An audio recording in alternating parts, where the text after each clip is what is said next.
I thrive on friction because it makes us better. So I want you to tell me why I'm wrong, why this won't work. And this is the second part, right? Because you can't just stop there. You then have to reward people for doing it. And what I mean by rewarding is not always, I'm not talking about physical or giving them more compensation or anything like that. I'm talking about thanking them in the meeting in front of other people for disagreeing with you. You're listening to the No Labels, No Limits podcast with best-selling author Sarah Box. We focus on the mantra, no labels, no limits, no excuses. And now, without further ado, please welcome your commanding coach with plenty of chutzpah and heart, Sarah Box. Hey there, everybody. Sarah Box, the host of the No Labels, No Limits podcast, where you know we're on a mission to help individuals, teams, and organizations, especially our nonprofit friends, think outside the box, move beyond limiting beliefs and labels, and create a profound impact in the lives of others. And by virtue of doing that, they actually do it for themselves as well. And we do this by sharing accomplished and inspiring guests. Today's guest is no different. In fact, we've been doing a pre-chat and now I'm laughing, which feels great. So we're going to have Justin Jones-Fosu, or Fosu. He'll correct me on that in a minute. He's a dynamic speaker and author, and he consults specializing in practical diversity, inclusion, and leadership. I think that barely steps on the tip of what he does, but he has this deep-seated passion for fostering inclusive and empowering workplace environments. That's all I'm going to say about that, because there's more. He has an MBA with a focus on leadership and organizational change, and he's been recognized for his engaging workshops, which educate and inspire action. You'll get why they're engaging in a minute. He's authored several impactful books, including his latest on transformation and inclusion practices. His work is fueled by his commitment to creating spaces where diversity is valued and everyone has the opportunity to thrive. In his free time, I'm not sure where that is, he is an avid traveler and a community volunteer deeply engaged in local and international development projects. I'm going to ask him to share with you about his Foundations project and how close he is to launching his school. And he's going to also share other meaningful nuggets, let's say. He's got a big event coming up in his life. Two weeks out from when we're recording this now, it'll already be in the rearview mirror by the time this hits you guys. So with that, let's just formally welcome Justin to the podcast. Hey, Justin. Hey, Sarah, thank you so much. You're awesome. Thank you for your kind words. And you said it right the first time, Justin Jones-Fosu. So you are 90% in the green with me, because most people don't say it right. Hey, you know what? It's like that whole, is it phonetic? I hope it's phonetic. I probably, yeah. Right? And I'm going, Fosu. It's not pop, So anyway, blah, blah, blah. Let's get back to you. So there are so many things when I read about you in our pre-chat that I know we could go on forever and ever about. But I want to start with an upcoming major event in your life. Woo! About you, mister. Take it away. Yeah. So now I'm excited to. So my wife, I just got married in March, but we are doing also a traditional Ghanaian wedding in Ghana. And so we have 24 people who are joining us with our 4 of our 4.5 kids will be there. Our 0.5 is our Labradoodle, who is 60 pounds. He is not coming, but we're really excited about doing this. It's going to be at my dad's house in Ghana. And we have about 50 people from my side, and then half of my family is still in Ghana. And so we have a lot of people in Ghana who will be at my dad's house celebrating. So we'll have about 120 people celebrating in a traditional Ghanaian wedding. So just for those of us, me in particular, who don't know what a traditional Ghanaian wedding is, just give me a picture of it. Because I think we get with what Western weddings are like. Yeah. Or even others, but I'm clueless on Ghanaian weddings. So will you enlighten me? Yeah, I'll give you a few elements, because it really is, one, it's a full day experience. It's going to be from 10 a.m. to 9 p.m. There's going to be drumming. There's going to be dancing. There's going to be, while we don't necessarily give dowries, but there's the symbolic aspect of giving dowries to the bride's family. and asking for permission, and her family being there, and I'll wear some traditional Ghanaian clothes and kente, and so I'll have that on, and so we'll have a priest there who will support and pray and all those pieces. It's just going to be it's a big celebration. Sometimes, the Western wedding we did, it was very, our pastor, it was very, quiet, and we smiled and laughed, but this is going to be loud and exciting, and everyone in the community will hear it. And it's going to be a fun time. I will sweat probably a lot that day, because we'll be outside, but it's going to be a great time. What a great event. No, I mean, first you got your simple thing locally, right? And now you get to do the traditional piece and bring more people in. It's just such an honoring of marriage. Yeah. I'm thankful, and I love it, and I've never done a traditional Ghanaian wedding before, so I'm really pumped to experience that. And so I've been asking my friends, like, all right, I need your help with the kente because I haven't done it, and you have to hold it while you're dancing, and it's a whole big thing about how to put it on, and you wrap it over one shoulder. So I'm trying to get my chest looking nice because my chest will show, and so all that stuff. It's all the stuff the brides usually have to worry about. Yeah. Right. I just like the flip of the script where you're worrying about. Yeah. So the mere fact, and we're going to back into this, the mere fact that you're doing this and it's at your dad's house actually has a deeper meaning for you. And it's related to your work and transformative experiences. So let's start there. Would you be willing to share that with the group? Yeah, absolutely. So the book we just launched was I Respectfully Disagree, How to Have Difficult Conversations in a Divided World. And one of the stories I tell in the book, it's a very vulnerable story for me. And I think, there's a couple of times I cried while writing the book, and this is one of them. Getting goosebumps to even talk about it now. But in 2019, I was going to go to Ghana, go back to Ghana to confront my dad. So what most people don't know is my dad was not in my life growing up in terms of in a meaningful way for me. And it's a myriad of different reasons between he and my mom. But he wasn't in my life in ways I felt that he could have been. And so I was going to go do a Will Smith. And I'm not talking about the Chris Rock version of Will Smith, but the Fresh Prince of Bel-Air Will Smith, where there was an episode in Fresh Prince where he was, where his dad came into his life and all that kind of stuff. And then what most people don't know is an unscripted moment in that TV series is that he fell into Uncle Phil's arms because he was like, "What's cool? I'm getting married with them. I'm gonna have kids with them. I'm gonna do all this stuff." And then he falls into Uncle Phil's arms. He's like, "Why didn't he love me?" Right? And most people have no idea. It's unscripted. But you felt it. Every time I watch it, I end up crying. And for me, in 2019, that's what I was going to go do. Like, why didn't you love me? And what helped me, I have a really good therapist, who I still do. Please, y'all go get therapy. It's very important. But two, my Leadership Charlotte cohort, they challenged me, the cohort and my therapist, instead of going to confront my dad in 2019, to going and hearing his story.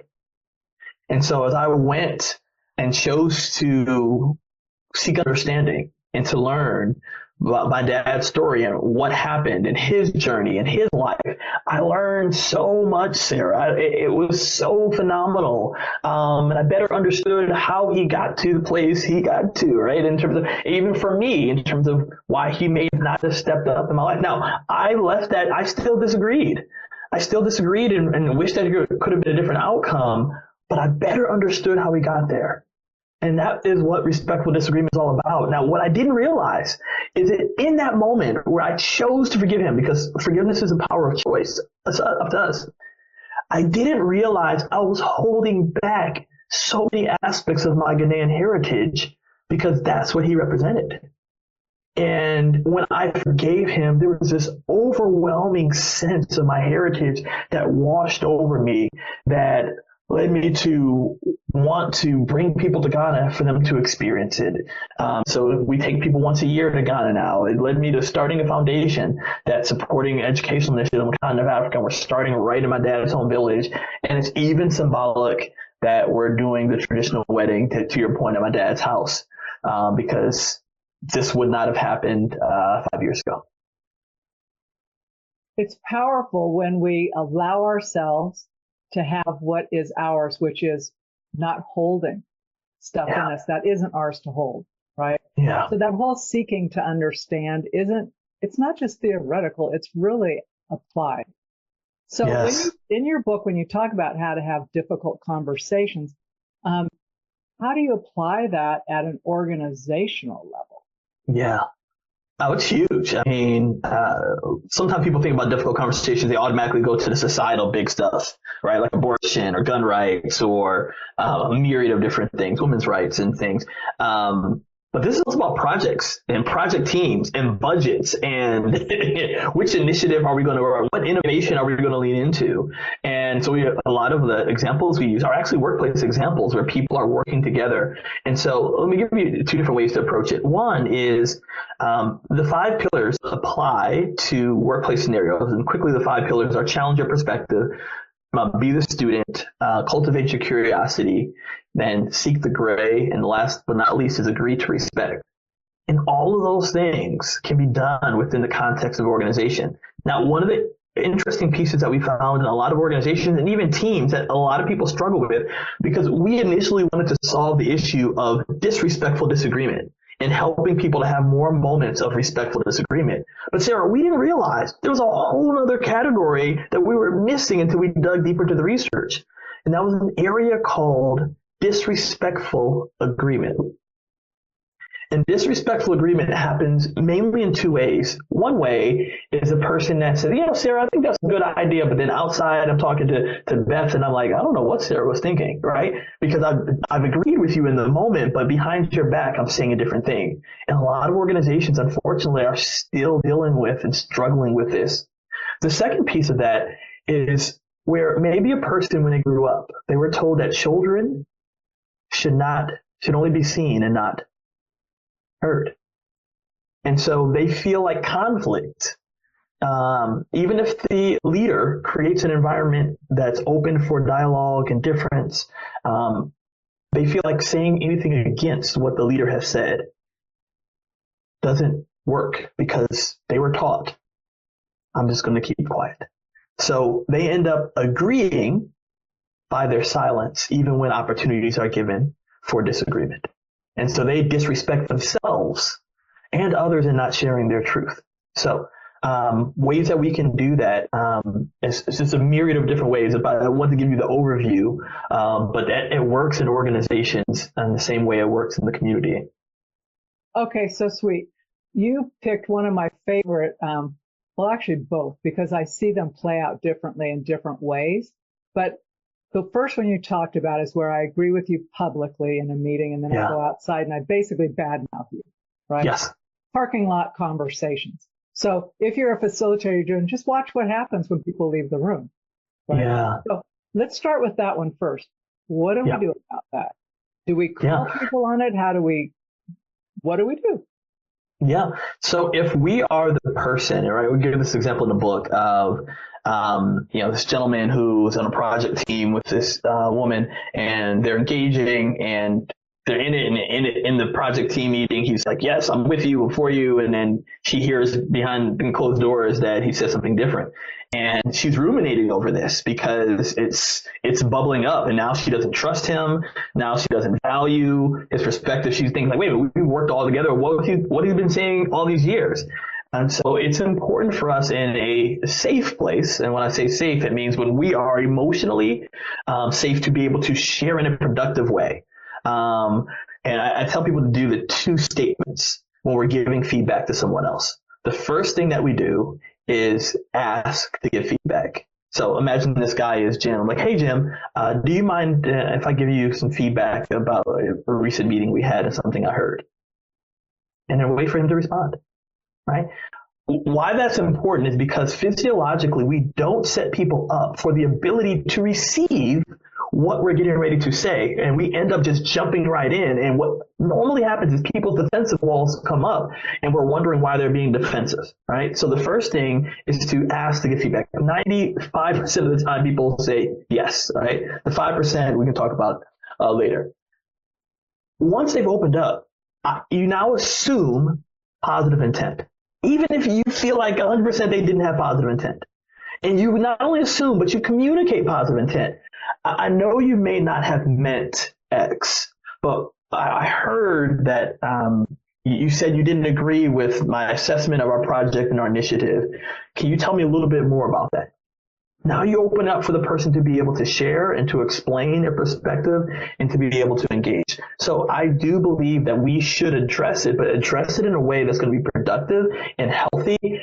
If you feel like you're going to do more venting, then identify a support or people that you trust and value that might be outside of work that you can share it with and get it off your chest so that when you go into the conversation, it can be productive.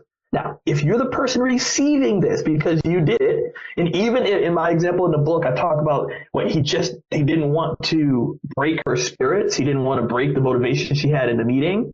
And he realized he should have gone to her, but he didn't. And he regretted it, right? Is that one, we should listen. We should ask more questions and then share honestly about why we felt the project wouldn't last or the initiative wouldn't work. Again, but we first have to receive it, take full responsibility for what happened. Full responsibility. I am so, and don't do this. Please, y'all, please. Don't say, I'm so sorry you feel that way. You have now put the responsibility on the other person about their feelings. No, it's not about how they felt. It's about what you did to cause them that, even if you had a different intent. And so I'd say, hey, I am so sorry. This actually recently happened to me with one of our board members from the foundation. Is I put out an email and I was listing how the amount that people have raised, and he was at the bottom of that list, and he felt offended. And our program director was reaching out to all the board members, and that came up, and I immediately reached out to him, and I was like, I am so sorry for causing you to feel that way. That was not my intention. I was just showcasing so people could see where they were on, the fundraising goal. And I'd love to just have a conversation about it because that's not my heart. I took full responsibility versus like, I'm so sorry you felt that way, right? So those are some things that I think whatever side we're on, how we can address it. So there are a couple of things I want to reflect and go back to or just underscore, and that is one, owning your part in it without being defensive. But also, if you are the person coming and asking, can I give you feedback? Yeah. You have to go with not as a setup. It's not like, can I give you feedback and then slam the person, right? It is that. The other thing, Justin, I'm wondering if you've done this or if it's you kind of helpful. If someone says, can I give you feedback? But you get a sense, intuitive or otherwise, that they really are open. Mm-hmm. What about just saying, is this a good time? Or do we need to set a time so they've got more control of it as well? Absolutely, especially in workplace settings. If they say yes, and you can get intuition is very powerful because you can sense. Was there hesitation? Was there? They said yes, but it looked like they were like no. And you can say, "Hey, is this a good?" To your point, is this a good time, or would you like to have this conversation later, or is now a good time? Yeah. So you allow that person to be open and honest because guess what? They could have just had an argument at home, and now may not be the right time to actually give them feedback in ways that they can constructively receive it. To your point, don't assume why. If they say no, now's not right, don't assume it's about you. Yes. You're not the only thing in their life. So yes, sadly. It's so important to know that, right? Or maybe they're an introvert and they need to process that they're going to have a meeting and it makes them a little nervous, right? Yes. So I just think that's respecting the person as well. It isn't like putting anything under the carpet, but it's like, we'll do this, but let's make sure we're both in the headspace to be sincere and learn. Yes. Okay. The goal is constructive dialogue. Yes. Yeah, and I think constructive has been co-opted sometimes by some people to say anything I say to you is constructive because I'm the leader. Right? Yeah. Let me tell you, Justin, just why you're messing up because I'm. So I just that's why I'm thinking, okay, let's be true to our intent when we do this. Is it to learn or is it to shame somebody or whatever? Like, obviously, you're putting that guy at the bottom of the list wasn't to make him feel bad. Not at all. Right. So, but he doesn't know that. So Okay, so that was a great example of that parking lot conversation, bringing it around and trying to understand it. And as a group, a team, a project, you do want everybody to be able to share, because you miss out if you don't have the team's honest appraisal of what's going on, because there are things that someone in that room knows that someone else doesn't. And you're thinking, well, I'm so glad you shared. It saved us so much, whatever, right? Or we've improved. Yeah. Yeah, Sarah, if I could speak to that briefly, that's one of the things that we give as tips for leaders, because leaders have the opportunity to create that type of culture. And there's two ways, practical ways that leaders can do that. Number one, by asking for it. You would not imagine the amount of people that are open to sharing when the leader says, hey, can you share with me why this won't work? I want friction. I tell my team all the time, hey, I thrive on friction because it makes us better. So I want you to tell me why I'm wrong, why this won't work. And this is the second part, right? Because you can't just stop there. You then have to reward people for doing it. And what I mean by rewarding, I'm not talking about physical or giving them more compensation or anything like that. I'm talking about thanking them in the meeting in front of other people for disagreeing with you, for sharing their perspective, for sharing this different shade of way that they could approach this. Because people are often testing the waters to find out, are you really sincere, or did you just go to a workshop to open up and ask for feedback about ways that this could improve? But when you say, hey, you know what, I want to really appreciate you for doing this. And that's one of the things I love about one of the stories Sheryl Sandberg shares, is that when she made in one of the companies that she worked for before, she made a very big error, and they brought her on stage and they were like, hey, she made a huge error. It was $1 million error, but we are so grateful she made it. Not the error, but because it meant that she was trying hard. Yeah. And that, in front of others, magnifying, says so much. So that's what we can do with leaders. One, to ask for it, and two, reward people when they do it. And let me give you a bonus one. If something comes out of it, if a consensus was reached, go back to that moment. Thank that person directly, but also thank the team and those who helped to construct what ended up happening in terms of building consensus. Yeah, that's so powerful. And I know when I work with groups, the intent of the leader shapes the result that happens, right? And it's over the years, it's like people say, well, what's my plan? Sarah, what's your plan for our retreat? And I'm thinking, I have an outline. The plan is driven by the intent of the work and what you guys do with it, right?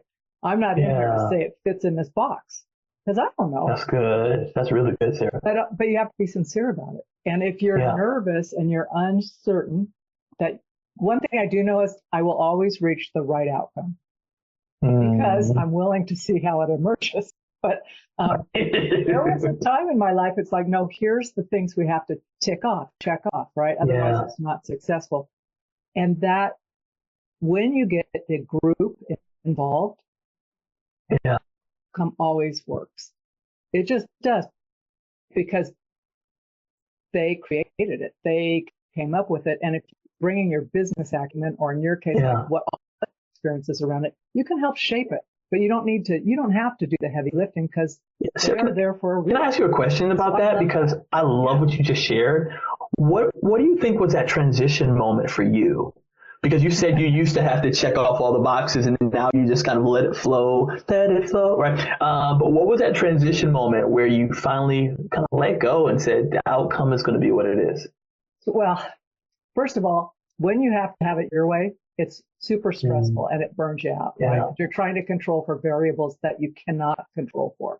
But then I realized, I'm thinking, that's not why people hired you, sir. For me in particular, people hire me because they feel confident and safe. They know I've got, like, if you think about it, like I'm a lighthouse. I know where the rocks are.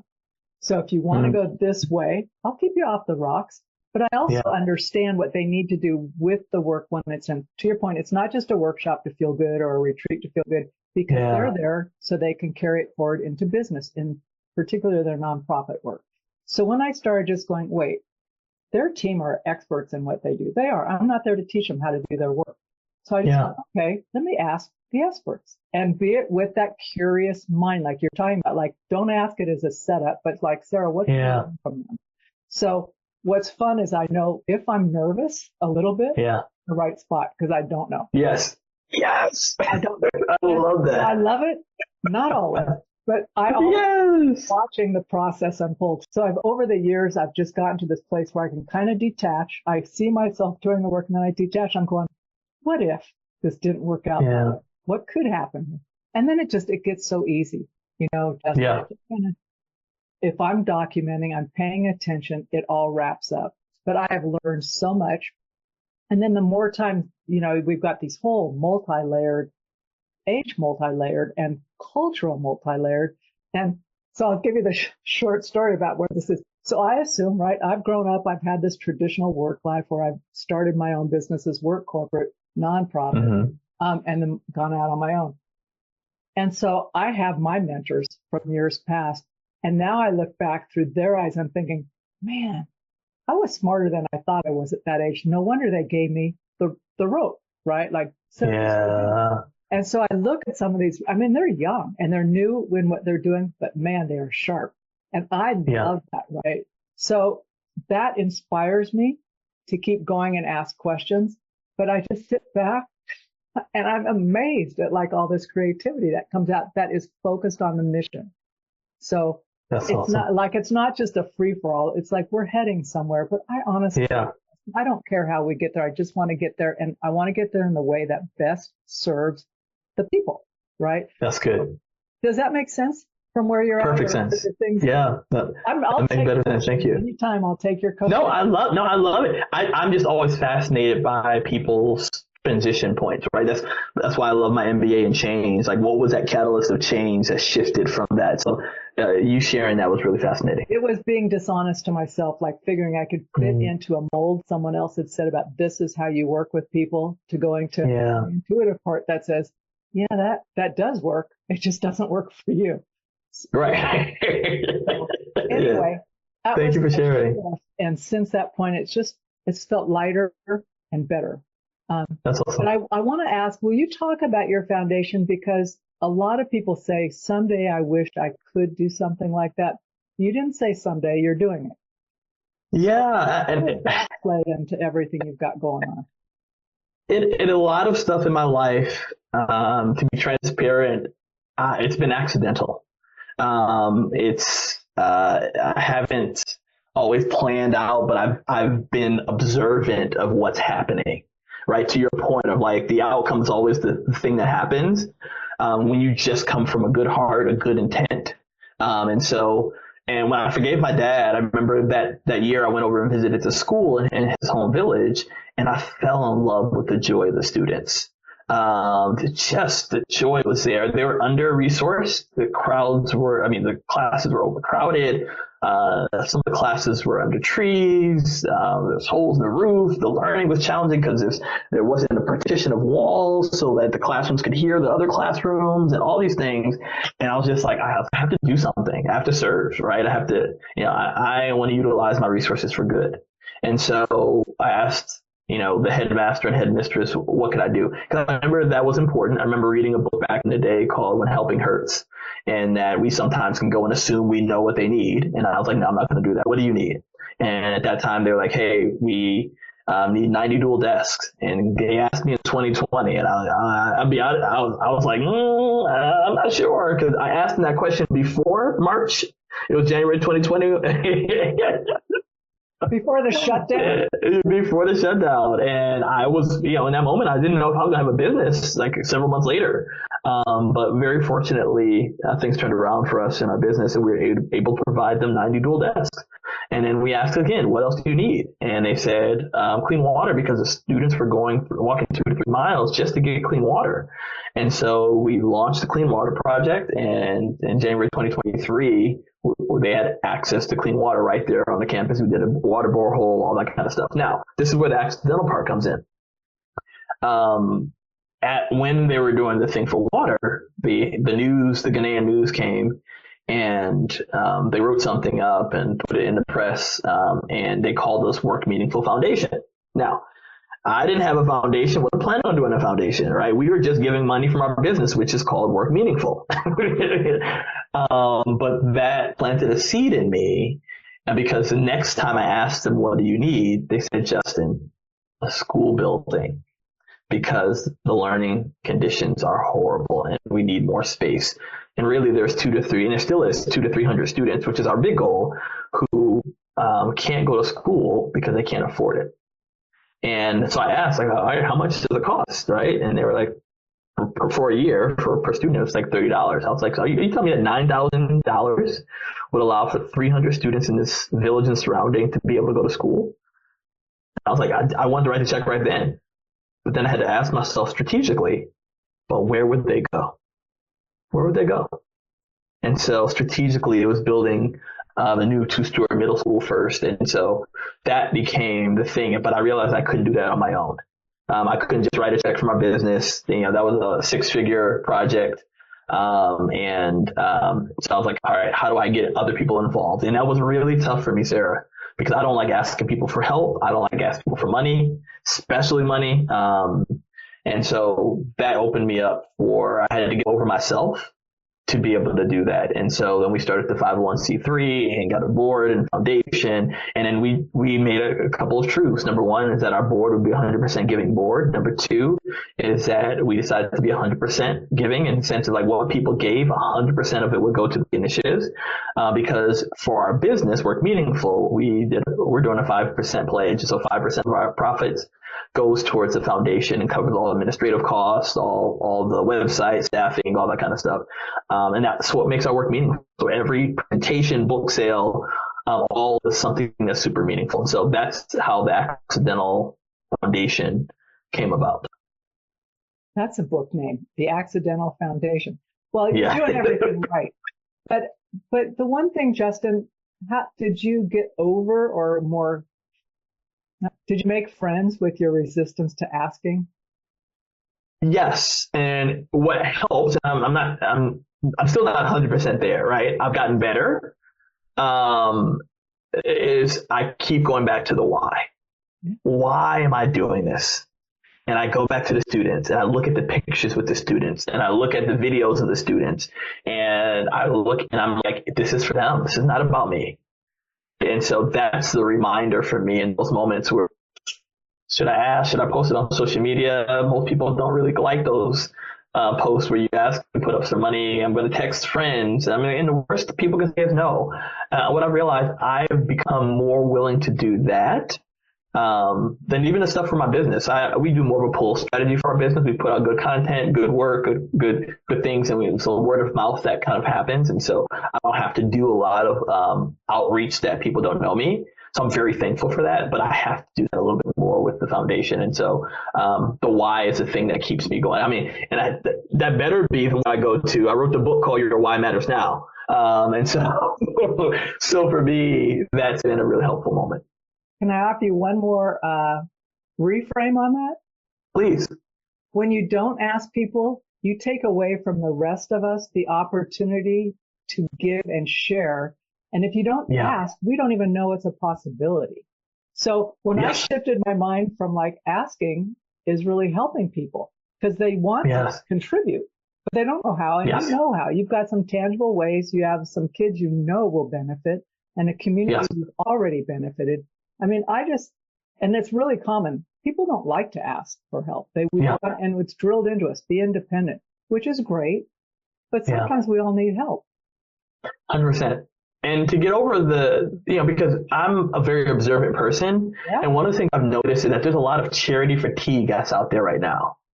And as I've surveyed my friends because of my circle, right? I'm in the leadership circles of people who are constantly, these people who have resources are constantly asked. But to your point, I don't know what fits with people and what doesn't. I mean, I have some people who ask me and I'm saying, hey, that's not a focus or something that I'm interested. I'd love to connect you with people who might be really interested in that. And I just have to your point, I have to give people the opportunity to know, like, somebody's like, oh, I love education. I've had some people like, oh my gosh, I've been waiting for this.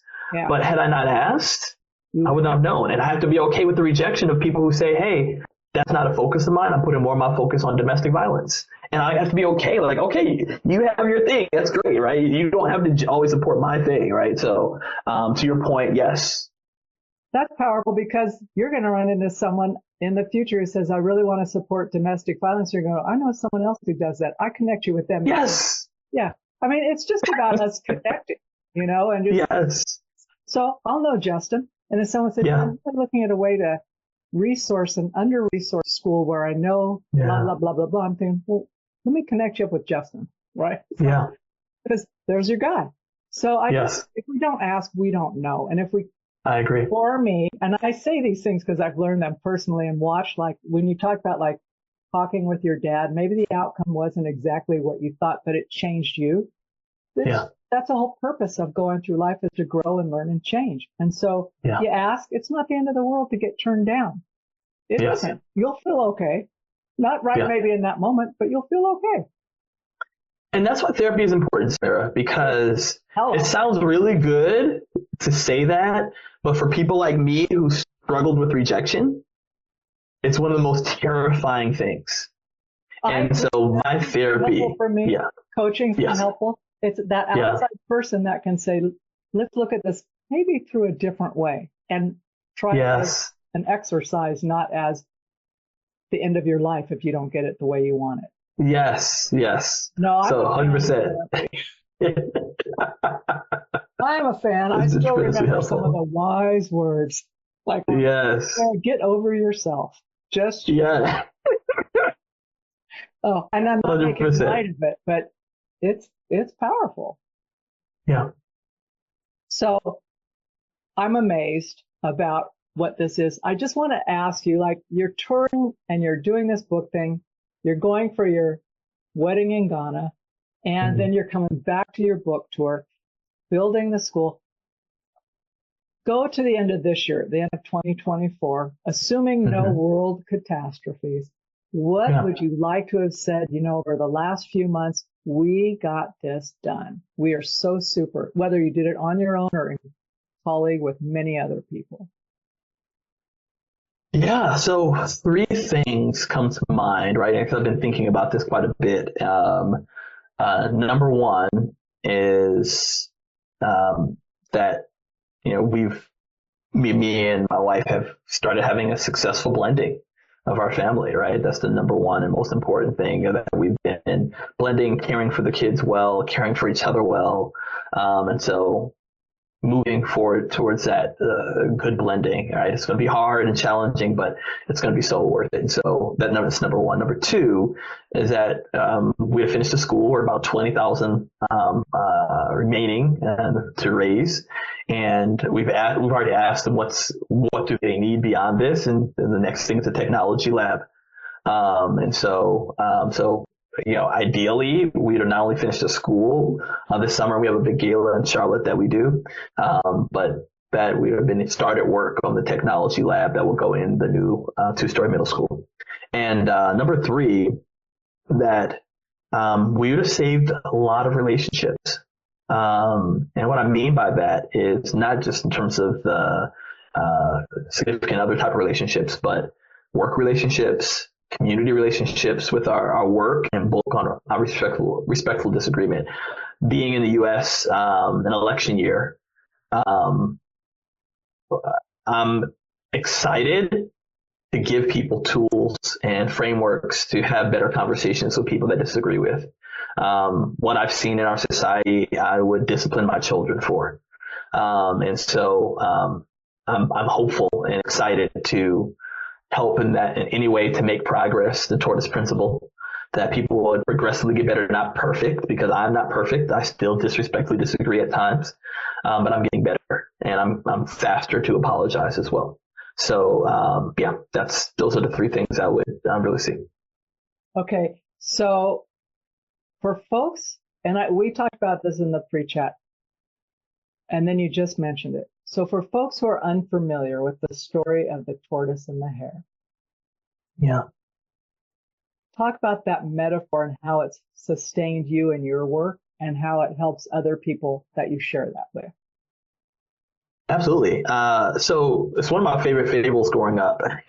And for me, that initially came from not only understanding the change management theories and models from Cotter to ProSci and all that kind of stuff, but it was like, the tortoise we've called the tortoise the wrong name all these years.